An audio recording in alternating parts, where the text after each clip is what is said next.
So, hello everybody and welcome. Yes, welcome back here at BSN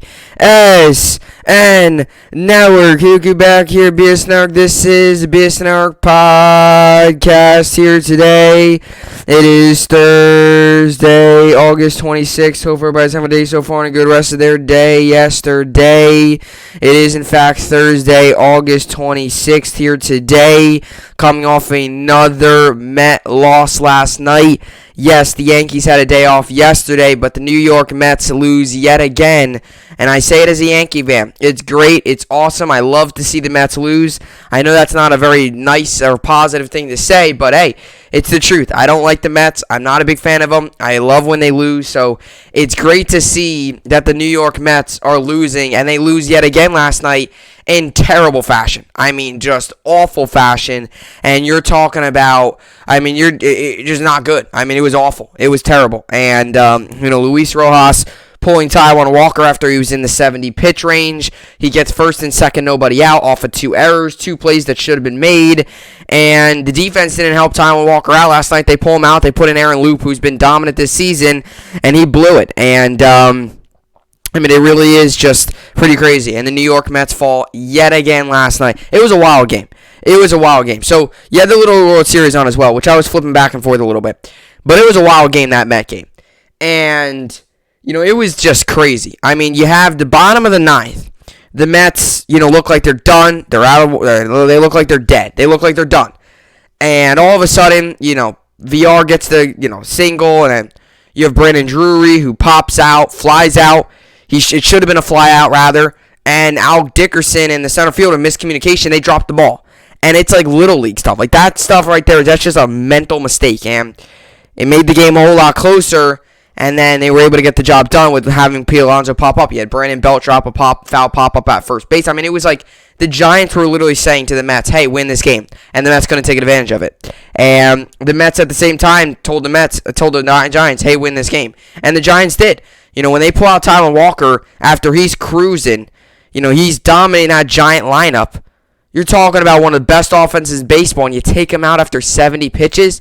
Just a very dumb move by Luis Rojas. So Mets lose yesterday. We'll get to that in the second topic. That's why I don't want to talk too much about it, because I don't want to say everything now and just repeat it later. But yeah, Yankees start up a 4-game set today against Oakland. And by the way, Mets finish off the 3-game set today against the Giants. So Mets right now are 2-11 2-10 rather in this stretch of games.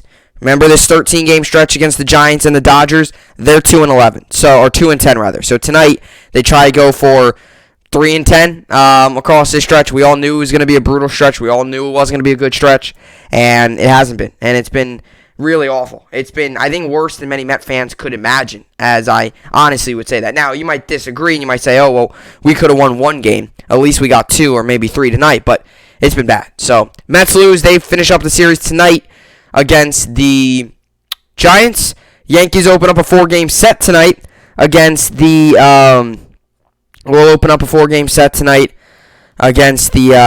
A's. 4-game sets, Thursday through Sunday, so big series.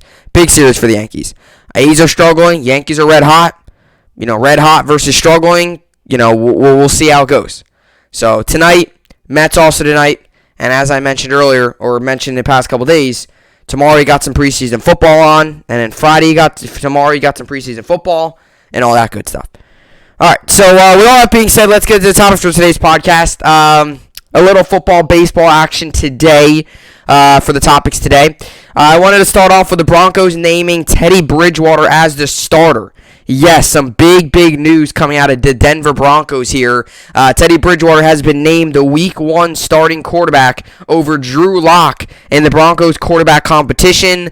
And this is actually, I find this surprising. I'm actually surprised. I would have lost this bet. I predicted that Drew Lock would have the ball Week 1. I predicted that Drew Lock would be the starter. I actually predict that Drew Lock was going to have a little bit of a bounce-back season, with all of his weapons now around him in KJ Hamler, Jerry Jeudy, and Cortland Sutton, and you got some solid running backs and a good tight end, Noah Fant.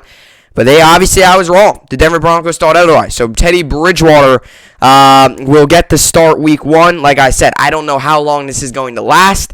I don't know if it's going to be if Teddy Bridgewater's 1-3. If they're 1-3, do they then put in Drew Lock? What does Drew Lock's future hold now? Still a lot of questions.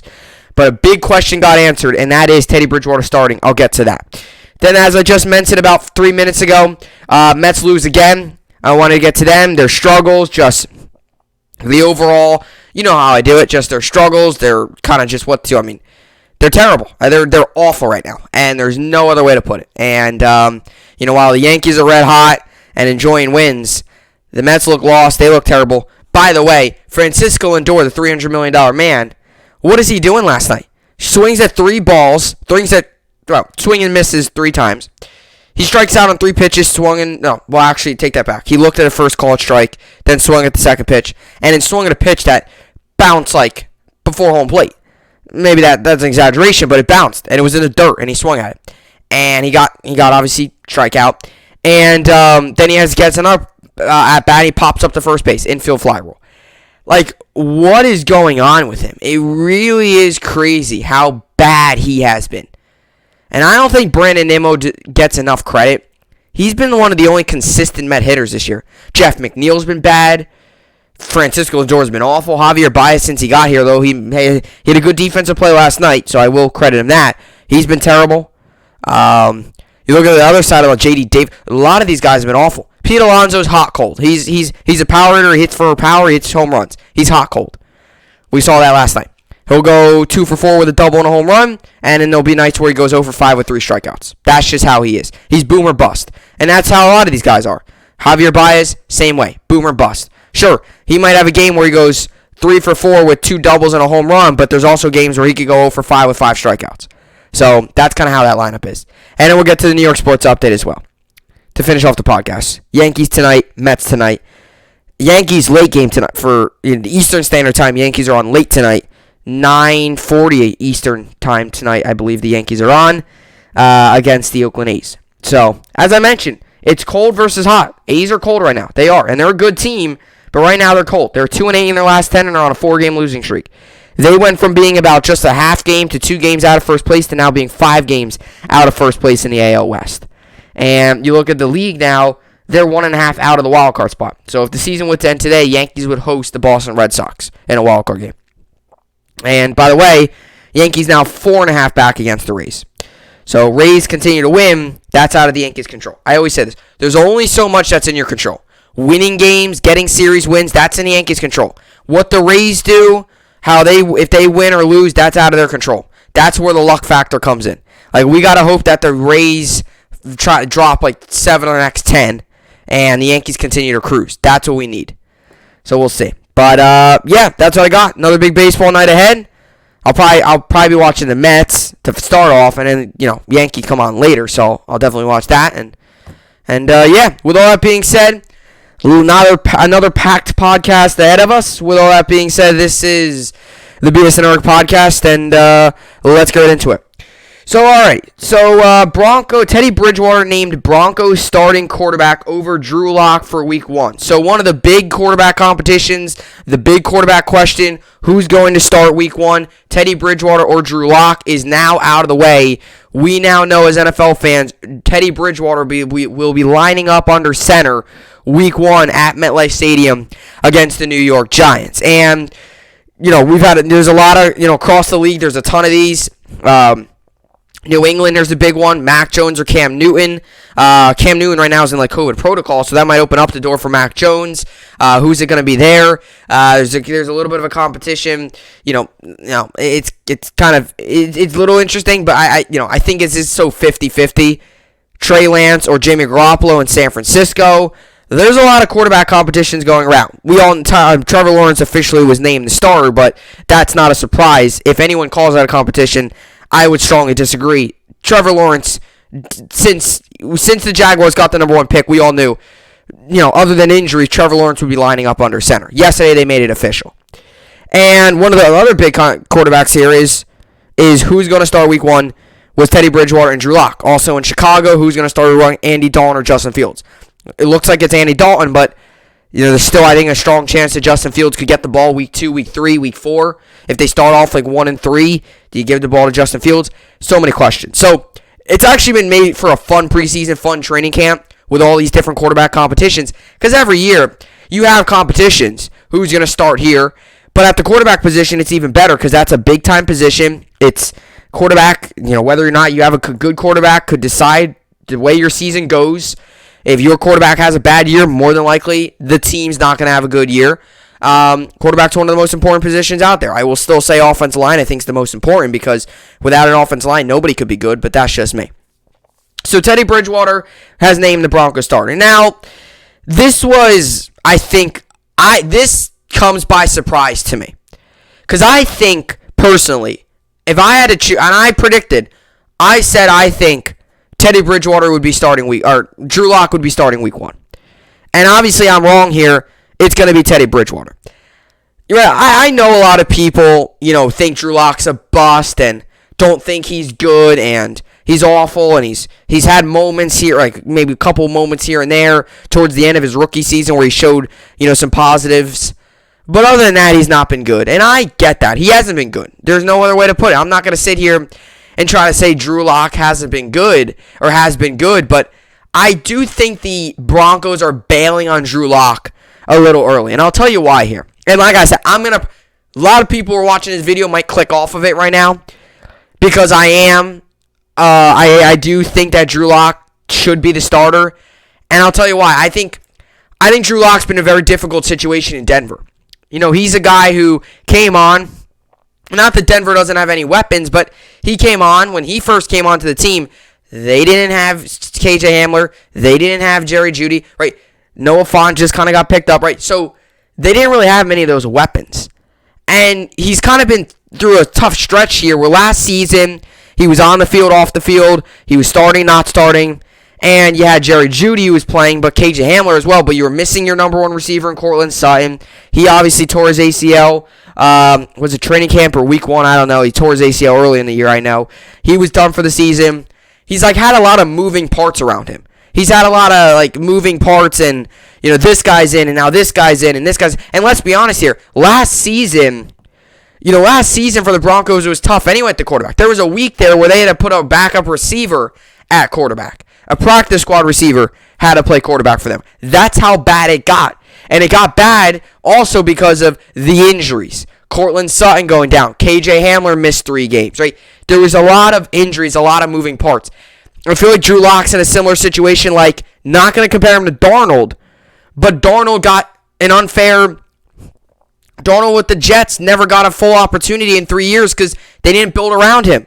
They didn't give him a true number 1 receiver. They didn't give him a true number 1 running back. Sure, you could say Le'Veon Bell. Yeah, but guess what? Le'Veon Bell was awful with us. So there's so many things that you could say and do and all that stuff. But I really believe that Drew Lock deserved to be a starter. There's so many moving parts around him. Is it fair to judge him off of having receivers that have been injured and having your number 1 receiver last season go down before the season even started? I just feel like Drew Lock, if you put him in this offense with all these weapons, Cortland Sutton, KJ Hamler, Jerry Jeudy, that's a nice, solid receiving core. And KJ Hamler had a lot of nice catches last season for being a second or third round pick. So I do think it's a little unfair to go ahead and not give the job to Drew Lock. Now, let me ask you this. I do think some of this had to do with Vic Fangio's job. Because let's be honest here. Vic Fangio, he's probably going to be on the hot seat if they don't make Vic Fangio. He's probably going to be on the hot seat if they don't make the playoffs. I think he's on the hot seat either way. Make the playoffs or not make the playoffs. I think this season he's going into the season on the hot seat. If they have another 5, if they go 5-12 this season or 6-11, he's probably gone. Maybe if they show some life and go 8-9 or 9-8 and maybe you're battling for a wild card late in the year, he probably stays. So I do think part of this, as much as people will sit here and say, oh, well, Teddy Bridgewater's better, I do think part of this decision-making was because of his job. Who's probably going to win you football games? It might be, I could see it's being Teddy Bridgewater. Who's probably going to have more success early in the season? Probably Teddy Bridgewater. You want to know why? Because Drew Lock's younger. He's still learning. He's still got some new receivers. still he's not played that much since he's been in the league. Like, he's the young guy. He's still learning. So if you're going off of building for the future and development, you take Drew Lock. But if you're going for more of a win now type mode, we want to win, you go to Teddy Bridgewater. And I think part of this, like I said, has to do with Vic Fangio's job and his future with the Broncos as head coach. Because I think Teddy Bridgewater, if right now, will probably win you more games right now. But, I mean, really, if you're the Broncos, they're rebuilding. You're not going to be a Super Bowl team this year. It just doesn't really make sense to me. Not saying give up on the season, but see what you got in Drew Lock. I mean, I know he hasn't performed well, but at least see what he can do. I mean, the guy has still had so many moving parts around him. He's getting benched. He's injured. He's not injured. Like, give him an opportunity with his full receiving core, Jerry Jeudy, KJ Hamler. Like, I don't know. I just feel like they're just not giving him at all an opportunity. And I know last season he did not have a good year. But he's only played 18 games in 2 years. I mean, come on. 18 games in 2 years? That's not great. He's still learning. He's still developing. And, it's just one of these things where I think Teddy Bridgewater, he just comes up. They just signed Teddy Bridgewater in the middle of nowhere. And, you're the starter. It's just interesting. I do think some of this has to do with Vic Fangio's job. Because let's be honest here. And this might be against my point, but it makes sense because Teddy Bridgewater is probably going to win now. In terms of talking about development and, getting the young guys in and talking about the future, you put in Drew Lock. But talking about trying to win now and not really worry about the future, because let's be honest here, Teddy Bridgewater is not the future quarterback for the Denver Broncos. Maybe I'm wrong. Maybe this season he goes off for 30 touchdowns and 8 picks and 4,000 or 3,000 yards and goes out and makes a Pro Bowl. But, I mean, what we've seen recently out of Teddy Bridgewater ever since he tore his ACL, he hasn't been the same guy. And nothing against Teddy Bridgewater, but it's definitely interesting. And, like I said, for a guy to just get signed this offseason, come onto the team, and just get signed, boom, he's the number 2, because get signed, boom, go through training camp, you're starting week 1. It's like they just skipped over Drew Lock. And I'm not saying that Drew Lock can be a top 10 quarterback in the league. I'm not saying he's going to go win an MVP. I'm not saying he's going to be the best quarterback in the league. What I am saying, though, is guys played 18 games in 2 years. He played 5 in his first season and 13 last year. Like, there's got to be a part of you that says, let's see what this guy can do a full season. Because now what? Okay, so if Teddy Bridgewater goes 1-3, what are you going to do? Put Drew Lock in then? At that point, your season's done. I think you're better off putting Drew Lock in. If they then go 1-3, then you bring in the veteran. Then you bring the guy that's going to help you win a little bit more. They're doing like backwards. Not if Teddy Bridgewater goes 1-3 and then bring in a young guy and a guy in his third season. Like, it doesn't make sense. That's almost like saying, Justin Fields, if he starts off 1-3, then what are you going to do? Put in Andy Dalton? And it doesn't really make sense. Same thing here with Teddy Bridgewater. So what, you're going to put him in? You're going to put this guy, are they really going, if they start off like 2-6 or 2-5, they really going to bench Bridgewater and bring in Drew Lock? Like, I feel like now they've kind of just set on Bridgewater, like, it just would look weird. Like, sure, if you put in Drew Lock, and if he was struggling and then you benched him, that's another story. Because, Drew Lock is in a big year. He's in this third year. Like, this is a big year for him. See what he's capable of. I know he's not shown much of anything, but let's be honest here. I mean, the Broncos have got a really solid offense. They do. Look at their offense. Cortland Sutton, KJ Hamler, Jerry Jeudy, Williams and Gordon in the backfield, Noah Fant. They've got actually a very underrated solid offense. They also got a good defense. All they need to do is get the quarterback.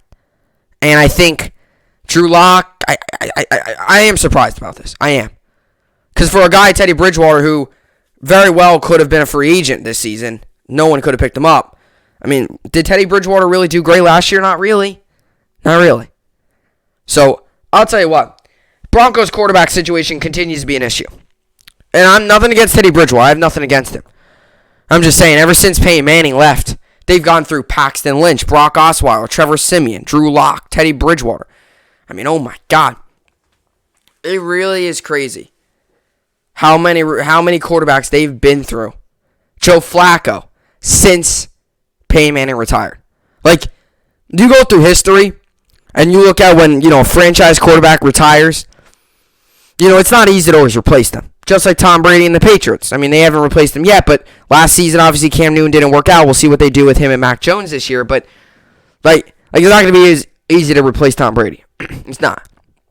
But I will tell you this is, it's not going to be easy to replace Tom Brady. But it seems like they're in a better trajectory, the Patriots are, than the Broncos. And I'll tell you what, if the Broncos have another 5-12 season, or not another, but if they have a 5-12 season, or 6-11, or 7-10, might save Vic Fangio's job, especially if they're competitive, and maybe week 13 they're 6-6, or 4-6, or maybe they're not completely sunk. Maybe that saves his job. But I do think there's a lot that says that Teddy Bridgewater will probably help you win games more. But in terms of development, in terms of seeing what you got for the future, you go with Drew Lock. And let's be honest here. Are the Broncos ready to make a playoff run? Not really. They still need a quarterback.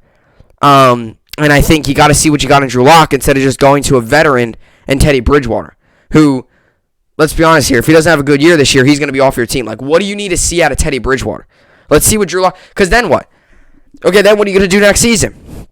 Or let's say they go 5-12 this year and Drew Lock doesn't step on the football field. Then what are you going to do next year? Just trade Drew Lock, even though he's only played 18 games with the team? It's just, I don't know. It's just a little confusing to me. That's all. I think a lot of this, like I've said about 3-4 times, has to do with the fact that Vic Fangio is in a big year. If he has a season where, like I said, 6-10, 6-11, 5-12. Even if it gets real bad and you win 3 games, he might get fired mid-year. But if you have another bad season, another season, 3, 4, 5 games below 500, even if you get worse and you're 7 below 500, there's going to be issues. So we'll see. But Teddy Bridgewater, he keeps getting opportunities. He went to the Vikings, was a very good quarterback there. Tore his ACL, hasn't been the same guy since. Went to the Saints, actually did decent. Went to the Panthers. And now he's on the Broncos, so he keeps getting opportunities. And we'll see what he does with them. Alrighty, so Teddy Bridgewater named Broncos starting quarterback over Drew Lock for Week 1. The Denver Broncos are going with Teddy Bridgewater as their starting quarterback to open the 2021 regular season. Head coach Vic Fangio announced Wednesday that the 28-year-old has won the starting job over Drew Lock. Both players have been impressive through the first 2 preseason games. Lock has completed 14 of 21 passes for 231 yards and 2 touchdowns. Bridgewater 16 of 19 for 179 yards and 2 touchdowns. So, I'll tell you this. Teddy Bridgewater is mobile. So is Drew Lock. I'm not trying to sit here and compare Teddy Bridgewater to Drew Lock. But they're similar play styles. Neither of them has a cannon of an arm. They both can be mobile. Teddy Bridgewater is not as mobile as he once was since he tore his ACL, but he could still run and he could still, move the chains with his feet. They both like I said, neither has a cannon like an arm. Neither's going to throw the ball 70 yards downfield like a Josh Allen or a Patrick Mahomes. They're similar play styles. I would tend to say similar, a little bit. I'm just saying they don't. Neither of them has a cannon. They can run. They're mobile. Their accuracy is interesting. Bridgewater can be a little inaccurate at times. If you look at his career numbers, he might not be that bad. Definitely though. Without a doubt though, Drew Lock's inaccurate. Teddy Bridgewater, he's 66.5 in his career. So he's pretty accurate. But, both can have inaccurate moments. Neither guy's going to light you up with the touchdowns. I've always said that. Neither will. Drew Lock or Teddy Bridgewater, they're not going to go off for 35 touchdowns in a season. Even when Teddy Bridgewater was in his prime and was really good with the Vikings, he threw 14 touchdowns back-to-back seasons. So they're not a big-time touchdown people. They get yards. They run, they use their legs, they can extend the chains, but they're not going to throw 30 touchdowns and 5 interceptions this season. They're going to throw picks. They're going to turn the ball over. They're a little similar in the way they play. Alrighty. So, and they're also not going to throw for 500 yards every game. They're not going to be Dak Prescott. maybe 120, 140 yards. Yeah, that's accurate. They're not going to go out there and throw for 300 passing yards and 150 rushing yards. They're not going to do that. They're not big play quarterbacks. Simple as that. They're not. They rely a lot on checkdowns, rely a lot on short throws, rely a lot on yards after catch with their receivers. Give the ball to Cortland Sutton, for an example, 5 yards from the line of scrimmage. He takes it for another 10. Turns that 5-yard play into a 15. That they're similar in the way they kind of play. All right, so neither quarterback has turned the ball over, though Locke had 2 fumbles in Saturday's 30-3 win over the Seattle Seahawks. The Broncos created competition at quarterback when they acquired Bridgewater from the Carolina Panthers in April. He played well in his lone season there, throwing for 3,733 yards and 15 touchdowns with a 69.1 completion percentage in 15 starts. He was good. I don't know about having a guy just catapult in the locker room and all of a sudden, oh, here, you're the starter. I don't know. Some speculated Denver might try to add another quarterback either with its top pick in the 2021 draft, number 9 overall, or in a trade if the Green Bay Packers decided to move Aaron Rodgers. Instead, the Broncos selected Alabama cornerback Patrick Surtain with its first-round pick, and the veteran quarterback returned to the Packers. General manager George Patton told reporters in August the team was very happy with both quarterbacks' performances during training camp. We're happy with both, he said. You could see some days it's Drew, some days it's Teddy. These guys are working hard. They embrace the competition, which I really like, and I know Vic likes as well. So I think we're on the right track with both these quarterbacks. They're not going to say, oh, both guys are awful. We don't trust either of them. They're going to go out there and say that. The Broncos acquired Bridgewater in part because of Locke's struggles in 2020. The quarterbacks also played a similar style of football with their teams last year. As I just mentioned, they're similar. They're not going to light you up for 300 yards. They're going to turn the ball over. They're going to do a lot of checkdowns. They're going to do a lot of screens. They can run and they can extend their play. They can extend the play a little bit. Not going to throw the ball 50 yards downfield.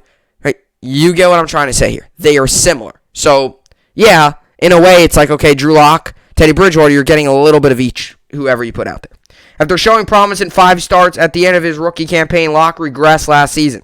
He ranked last among 35 college quarterbacks in completion percentage 57.3 and was tied with Carson Wentz for most interceptions thrown, 15. The Broncos have a wealth of talent on the roster around the quarterback position. If they can get consistent play from that spot, they could challenge for a playoff spot in the AFC. Like I said, they're ready. Their quarterback's the question. Their defense is good, especially with the addition of Patrick Surtain in the offseason. They got good receivers. They got a solid offensive line. They got a good tight end. They're a solid team. They're a solid. They've got good assets.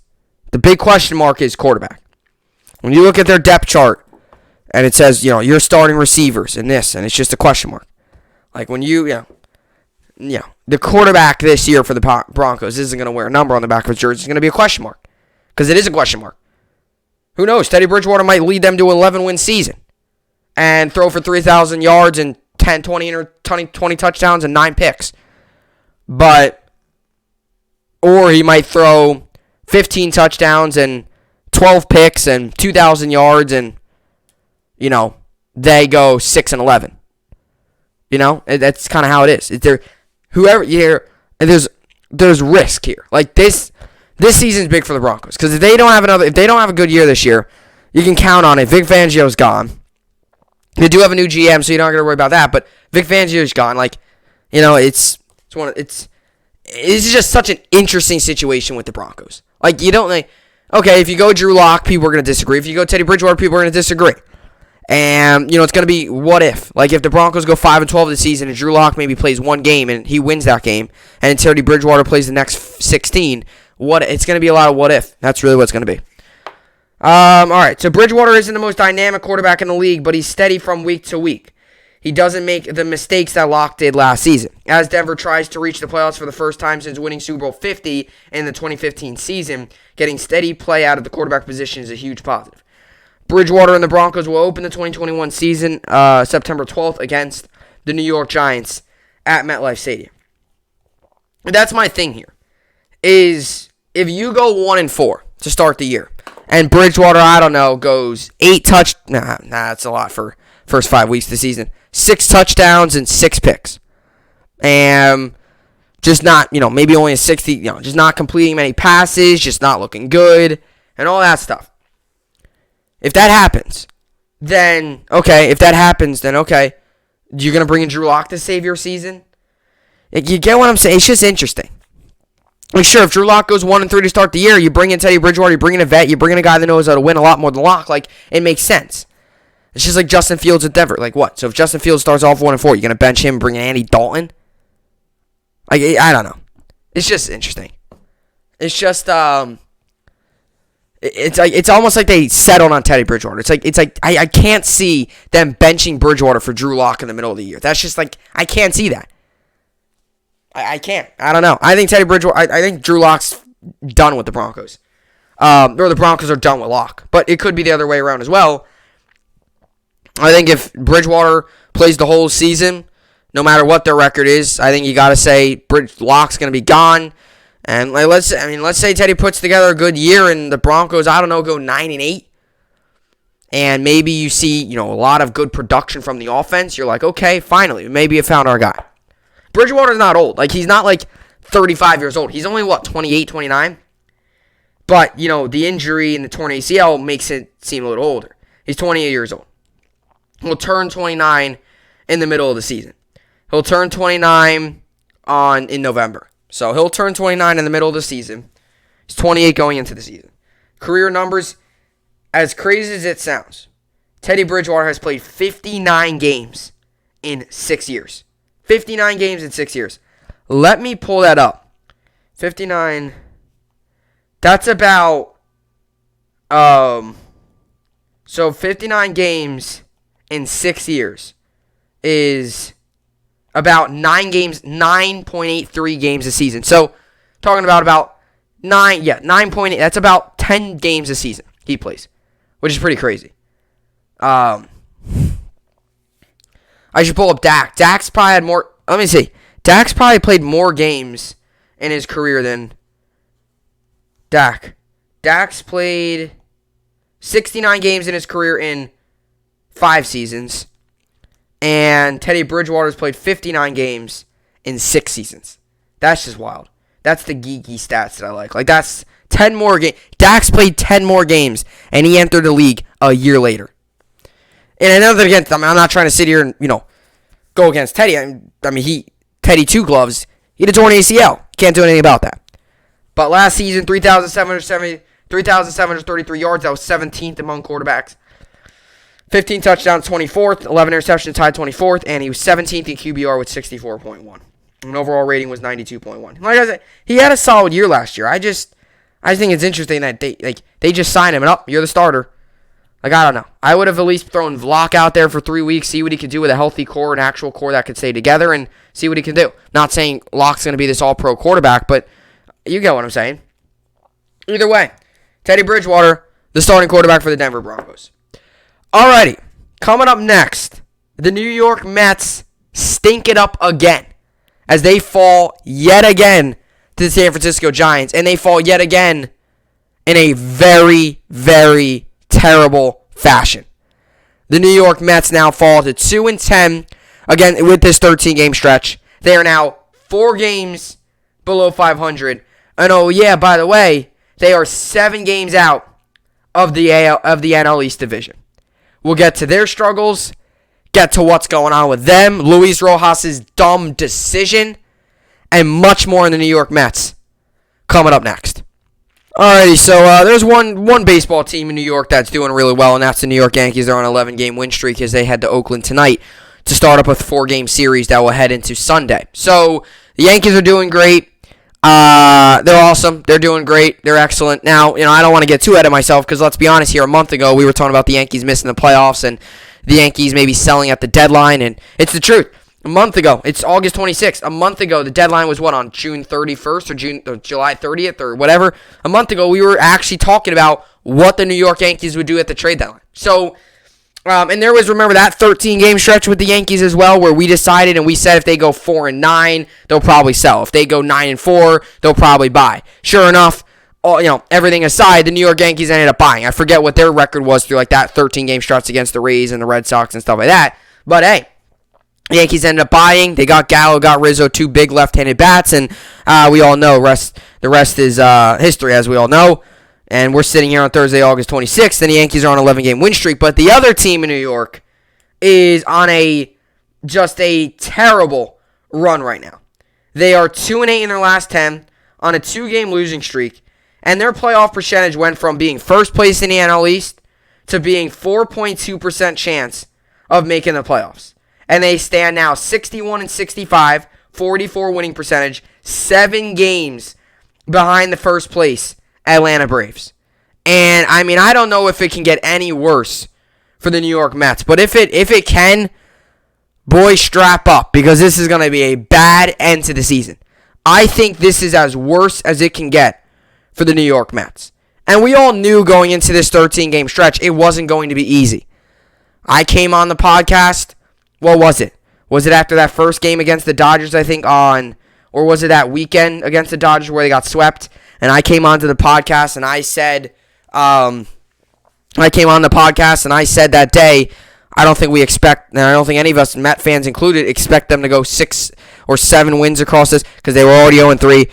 I honestly think they've actually hit expectations even lower. I think there's a lot of Met fans out there that said, 4 wins would be nice, 5 at max, 5-8, 4-9. But man, they're 2-11. They're 2-10, rather. Keep saying 2-11. I'm predicting the future. 2-11. If they lose tonight, they'll be 2-11 through this 13-game stretch. And we could go back to this 13-game stretch if they don't make the playoffs and say that was it. 5 more wins could have changed the season. And instead of going 2-10, imagine if they were like 9-3 right now? Like, that would be crazy. But the Mets lose again last night. And they lose in terrible fashion. And I've always talked about this with analytics. Okay? I've said this so many times. I'm 50-50 on analytics. When I make these podcasts and I talk about sports and talk about players and teams and compare players, and I've always said this. I do a lot about stats. I sit there and I can just read stats. I do that a lot. I'm a little bit of a nerd when it comes to sports. That's how I am, though. I'll sit there and I'll read. I'll break down. I'll look at chart. Like, I'll sit there and look at like spray charts in the MLB. I'm just that kind of guy. I love sports. I love baseball. I love all of it. It's awesome. But there's a certain time where like I don't use analytics. I don't use stats for everything. Like, a lot of people, when it comes to analytics, they're all like, oh, look at this and this and this. But, also some of it's the eye test. Some of it's how things are going. And last night was a pure example of how analytics hurt the New York Mets. In the top of the 7th inning, Taijuan Walker's cruising. He's got 70 pitches. His pitch count to inning ratio is amazing. 70 pitches entering the 7th inning is as good as it can get. Outside of the home run he let up, he was cruising through the San Francisco Giants order. And then 2 errors happen. Yeah, the error by Jonathan Villar, which is very rare. He barely makes errors. And then you have the little bloop pop-up that dropped between Michael Conforto and Jeff McNeil. And I will be honest, it's a little unfair to just go crazy about that, because that was a hard play. Jeff McNeil didn't have a great route on it. Michael Conforto didn't have a great route on it either. That play was, I think, that was not, that wasn't as bad as an error as Jonathan Villar just making a bad error. So, you obviously had that error. And it was first and second, nobody out with Crawford coming up. Brandon Crawford. Or you could say, I'm not taking this away from him, arguably their best hitter. Brandon Crawford this season's batting .299. He went 1 for 4 yesterday with 2 RBIs. He's had a very good season. He's actually got the highest batting average on the entire team. You make the argument he's one of the best shortstops in the MLB. He actually just signed a big extension with the Giants a couple weeks ago. So sure, that's great. That's awesome. But leading up to that point, he didn't have a hit in the game. He was 0 for 3 with a strikeout or whatever, 0 for 2, whatever. He didn't have a hit leading up to that point. And Taijuan Walker's cruising. The 2 runners on base, first and second, not his fault. 2 errors, 2 bad plays by the Mets. Well, actually, there was only 1 error. The pop-up didn't count as an error. But still, 2 plays that should have been made weren't made. And then Luis Rojas comes out of the dugout and takes out Taijuan Walker when he only threw 78 pitches? He threw 74 pitches up to that point. First and second, nobody out. He threw 74 pitches. It wasn't like he had 95 pitches and he was gassed and he wasn't, he was just throwing pitches. His infield didn't help him. And this is where analytics come in to hurt the New York Mets. Not that it was all analytical, but I think a lot of the stats and the history tells us why the New York Mets went out there and put in Aaron Loup. And don't make no mistake, Aaron Loup's been great this season for the New York Mets. Great pickup, great under the radar pickup. He's had a 1.06 ERA this season with the New York Mets. I mean, he's been awesome. He's got that delivery from a lefty that's like not completely sidearm, but it's got that more sidearm like arm, that look on him. Very tough to pick up the ball. It's not easy. Lefty on lefty. He comes all the way out here. He throws the ball pretty much behind the batter, and it comes across the plate. Not easy to hit that. Lefty on lefty is not easy to hit anyway, let alone when the guy's release point's out here. So I do get, okay, you bring him in, but it makes no sense. Sure, I would understand if it was 95 pitches and Taijuan Walker started to look gassed and maybe they hit 2 hard balls off him. I mean, there was an error by VR and then that little blue pop-up that should have been caught. Though that's how the 2 runners got on. It wasn't like a double off the wall and a hard hit single up the middle. And you had first and third, nobody out. And Taijuan Walker's got 95 pitches and he looks gassed. He's got 74 pitches. He's got 2 balls that he did his job on. He made the right pitch. An error and then a blue pop-up that didn't count as an error, but frankly, very well could have been caught. I think 8 times out of 10, that ball's probably caught. If Michael Conforto's not playing as deep or if McNeil's able to get there quicker, not his fault. And then you come out and take him out for Aaron Loup. It makes no sense. And that's where analytics hurt the Mets last night. Because in his interview, Luis Rojas said, we were going to do that anyway. He said if it was a runner on first, 1 out, they would have kept him out there. If it was a runner on second, 1 out, they would have kept him out there. If it was 2 outs, nobody on, they would have kept him out there. That makes 0 sense. Keep him out there to begin with. Taijuan Walker is 1 pitch away from having Brandon Crawford ground into a double play, and boom, just like that, he's got 2 outs, and he's still in the 70 pitch count range. And you take him out, bring in Aaron Loup, who, oh, by the way, has not let up a double this season to a lefty, and first pitch, Brandon Crawford drills a double down the right field line. And 2 runs scored, and man, Taijuan Walker was fired up. And I don't disagree. Taijuan Walker should be fired up after that. That was his game to lose. He was cruising. 74 pitches entering the 7th inning. He was cruising. He only made 1 mistake, and that was a home run. The Mets were winning. And they took him out, and it just like sucked the energy right out of the stadium. And Aaron Loup, who's been great, wasn't great last night.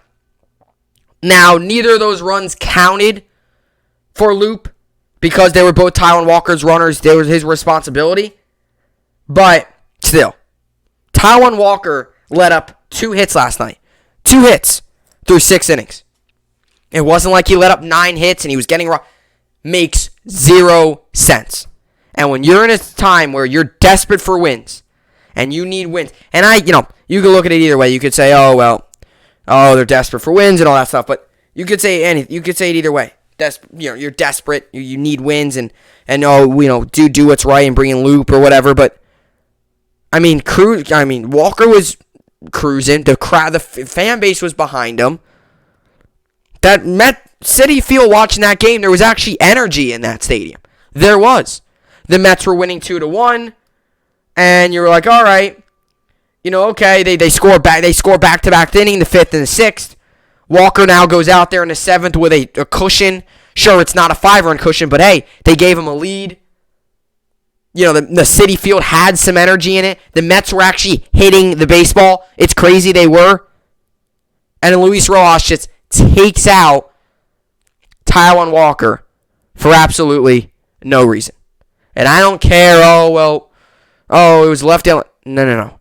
Taijuan Walker was cruising. Sure, Brandon Crawford's very good. But he didn't get a hit off of Taijuan Walker at all that night. So, that's where analytics hurt you. And as I talked about earlier, there's only so much you could do analytically. In that moment of the game, sure, you might say, the numbers line up. No. In that point of the game when Walker's cruising, why take him out? And, the Mets hurt themselves out. They had 10 hits last night. The Mets had 10 hits last night. And they lose that game. I mean, it's awful. And they didn't take advantage of the bad plays by the Giants either. You had the error by Chris Bryant, which did score a run.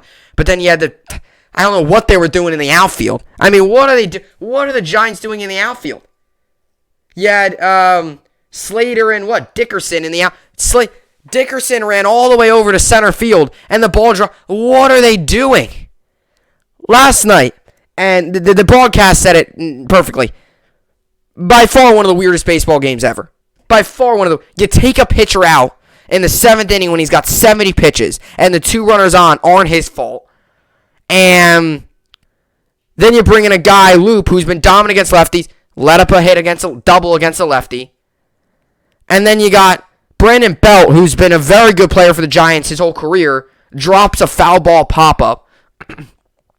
And then you have Alex Dickerson, who I don't think his fielding is an issue. I don't really know much about his fielding, but runs all the way over to center field, and him and Slater pops out of both their gloves.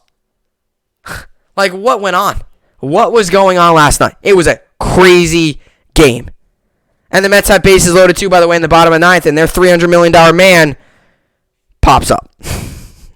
Francisco Lindor's terrible. He is terrible. And Pete Alonso, I like him a lot. I like what he does off the field. He does a lot of good things off the field with charities and stuff. I like him. But, really? Swings at a pitch low or swings at a...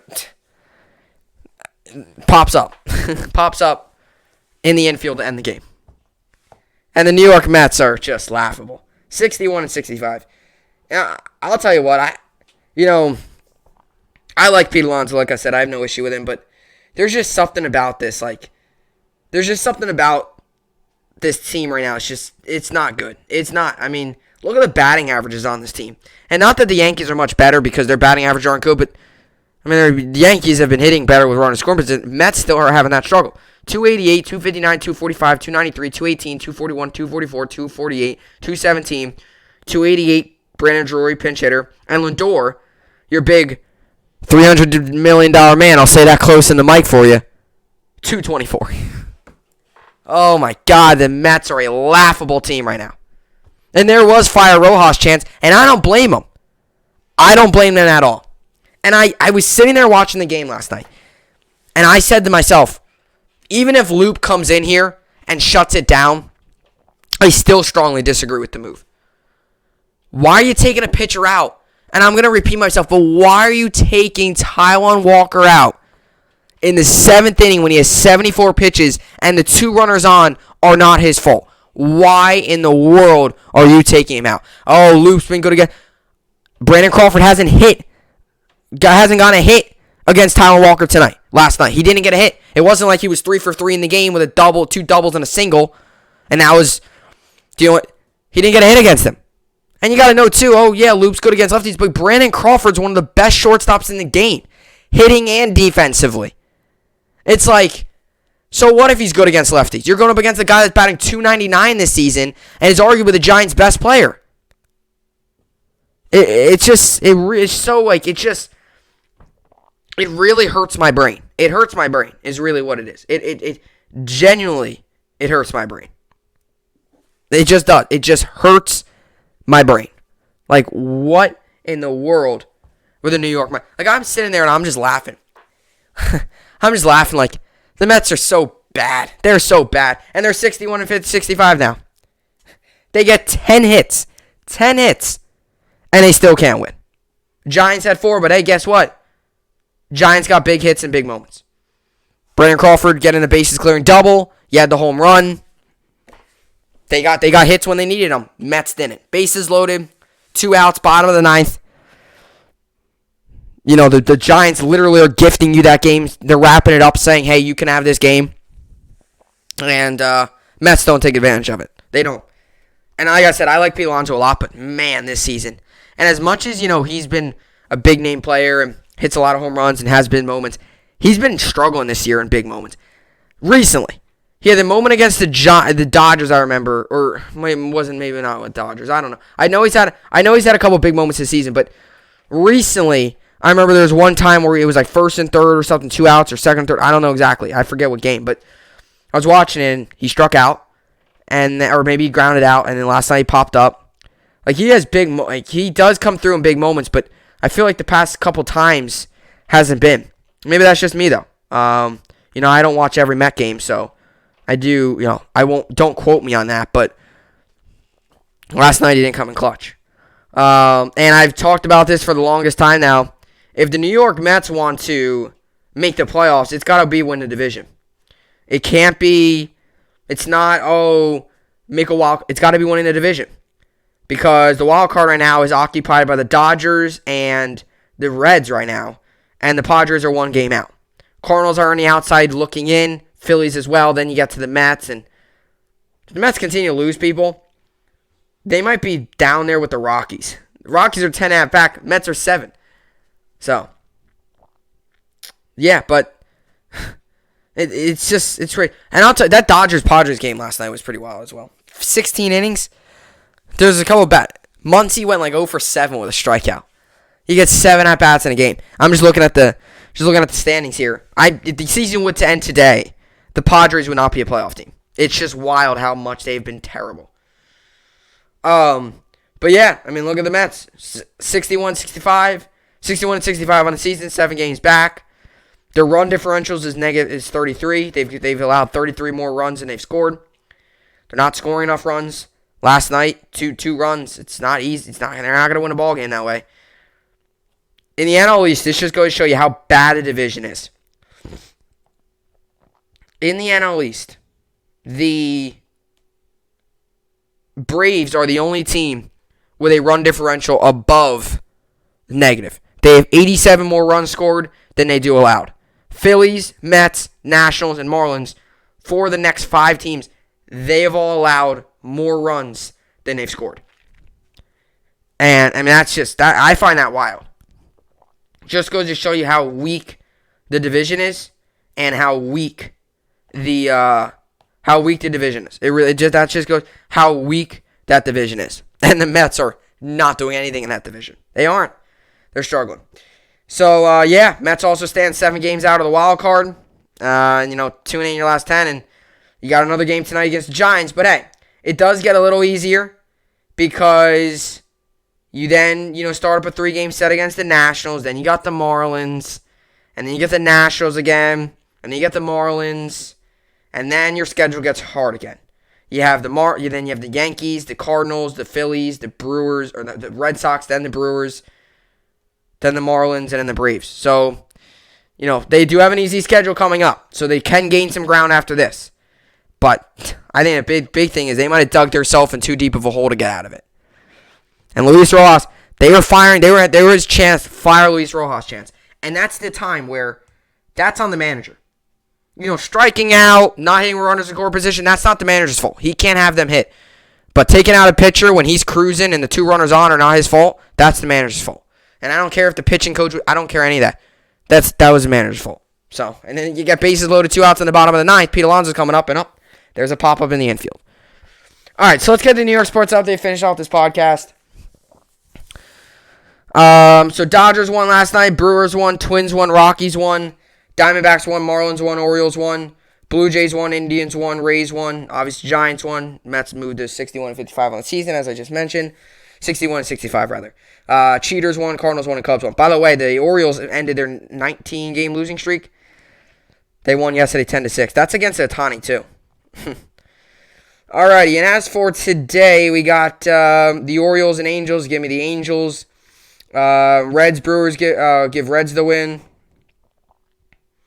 Or actually, Brewers the win. No, Reds. White Sox, Blue Jays, give White Sox the win. Cardinals, Pirates, give Cardinals the win. Phillies, Diamondbacks, give Phillies the win. Nationals, Marlins, give Marlins the win. Indians, Rangers, give Indians the win. Red Sox, Twins, give Red Sox the win. Dodgers, Padres, give Dodgers the win. And Mariners, Royals, give Mariners the win. Mets also play against the Giants. Mets come in this game 61-65. Giants come in this game 82-44. This game goes on today, 7:10 p.m. Eastern Time on SNY. The Giants got Alex Wood on the mound. He's 10-4 with a 4.11 ERA. And the Mets got Carlos Carrasco on the mound. He's 0-2 with an 8.82 ERA. The over-under for this game is 8.5, and 86% of people think the Mets will win. Or the Giants, rather. Give me the Giants. I just got done talking about the Mets. No. Giants will win. Alrighty, as for the Yankees come in this game 74-52. A's come in this game 70-57. So 270 win teams coming into this matchup. This game is on today, 9:40 p.m. Eastern Time on LB Network. You can also find it on Yes Network. Yankees got Jamison Tyone on the mound. He's 8-4 with a 3.94 ERA, and the A's got James Caprillion on the mound. He is 7-4 with a 3.25 ERA. The over/under for this game is set at 8.5.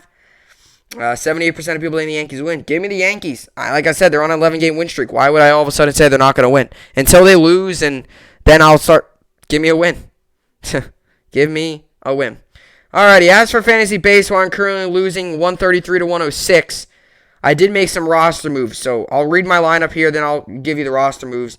Will Smith, Matt Olson, Whit Merrifield, Gene Segura, Marcus Semien, Jake Cronenworth, Christian Yelich, Dylan Carlson, Avisail Garcia, Josh Harrison, AJ Pollock, and Luke Voigt. That's who I got going today. And my roster moves are as follows. James Caprilion's pitching for me today. Alrighty, so I activated Alex Bregman off the IL. And I activated him. He played yesterday. I did not play him because I kind of forgot that he got activated yesterday. So I didn't play him yesterday. But I activated him and I dropped Franmil Reyes. And then today, or yesterday, I put in a waiver claim. I added AJ Pollock and I dropped JP Crawford. So AJ Pollock, I've been eyeing for a little bit. Came off of waivers. Got him. This is kind of it on him. 14th position ranked, 2.3 is his average fantasy points per game. He's 83.2% rostered. 0.4% of leagues is adding him. He's an outfielder in DH, so he's giving me some flexibility. 303 batting average this season, 43 runs, 16 home runs, 55 RBIs, 8 stolen bases, and 230 points. And recently he's been really good. 5 points, 3 points, 2 points, 2 points. And last night he had the big home run that lifted the Dodgers past the Padres in 16 innings. So picked him up. JP Crawford started to struggle.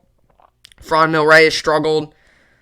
I need him a little bit more production out of the hitters, so I got him. And I do plan on adding a pitcher today. I just don't know if I'm going to add Zach Eflin or if it's going to be Mike Mikolas, who is against the Pirates. I'll probably actually add Miles Mikolas, actually, who's against the Pirates today.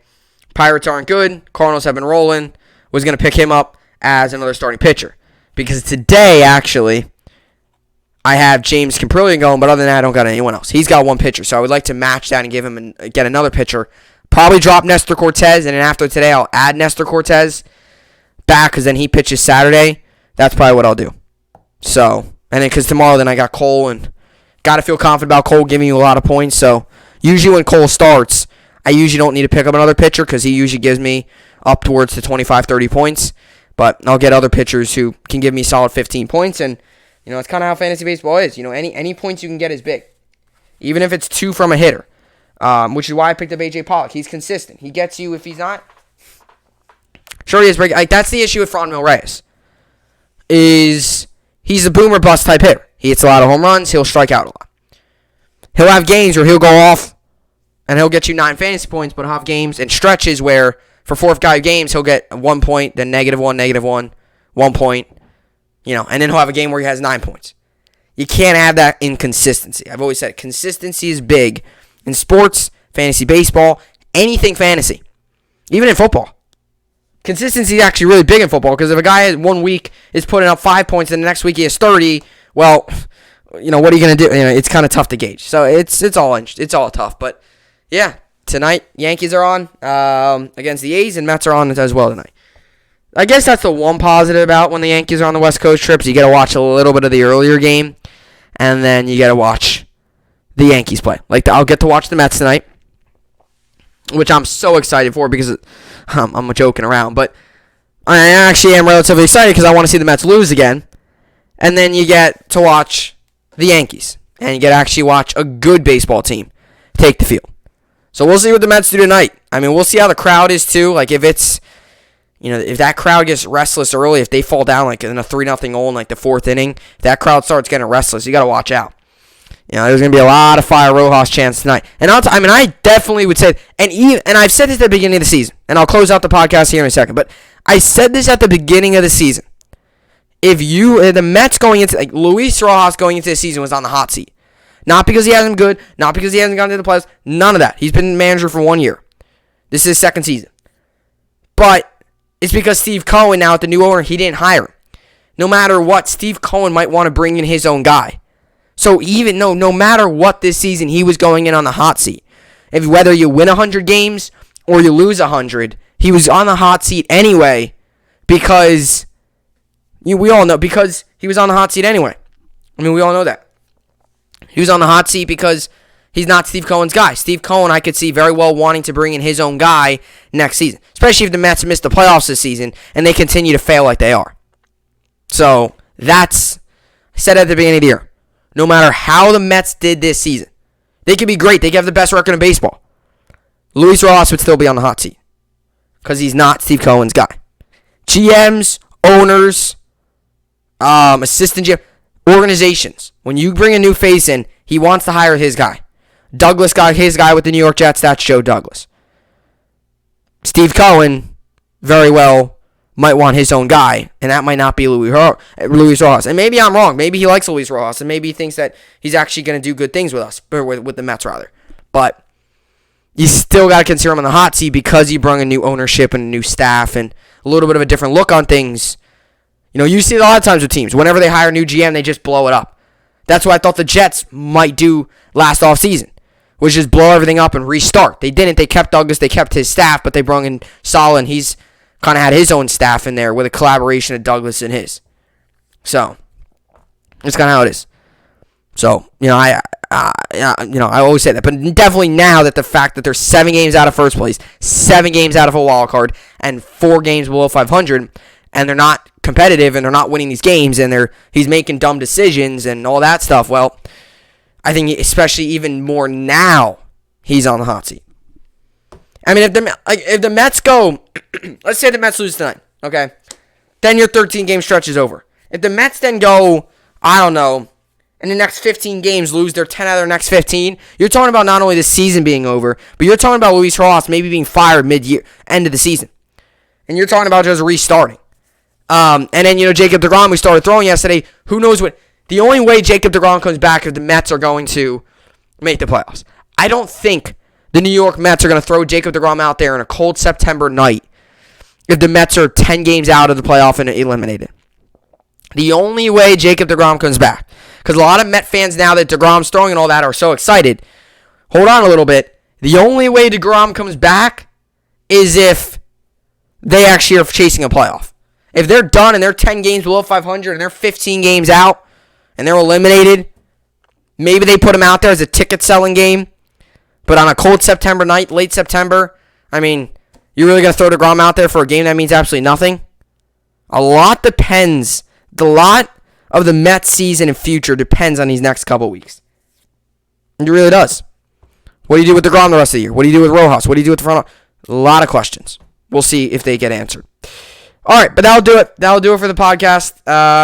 Another good podcast in the books. Yankees Mets tonight, as I mentioned, about 10 times already.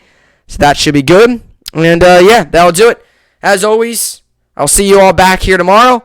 Hope you enjoyed it, and thanks for watching.